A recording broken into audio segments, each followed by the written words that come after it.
জিএমচিএইচত ভয়ঙ্কৰ ঘটনা প্ৰথমে মহিলাগৰাকীয়ে কৰিলে পাৰ্টি অল নাইট তাৰ পিছতে পুৱা ইমৰানে জিএমচিএইচে পোৱালে কি মহিলাগৰাকীৰ মৃতদেহ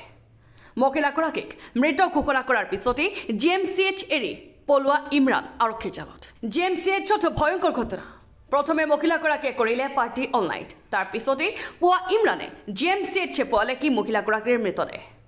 মহিলাগৰাকীক মৃত ঘোষণা কৰাৰ পিছতে জিএমচিএইচ এৰি পলোৱা ইমৰান আৰক্ষীৰ জালত জিএমচিএইচত ভয়ঙ্কৰ ঘটনা প্ৰথমে মহিলাগৰাকীয়ে কৰিলে পাৰ্টি অল নাইট তাৰ পিছতে পুৱা ইমৰানে জিএমচিএইচে পোৱালে কি মহিলাগৰাকীৰ মৃতদেহ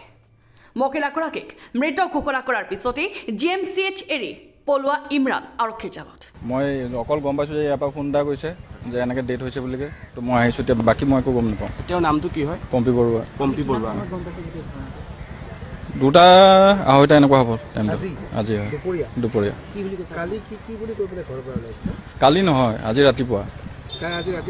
মাকক মানে ইয়াৰ জিএমচিলৈ অনাৰ কথা আছিলে তো সিমানে তাই গৈছিলে আনিবলৈ নগাঁৱলৈ যোৱা কথা আছিলে তাই মানে ৰাতিটো আছিল আপোনালোকৰ অঁ আছে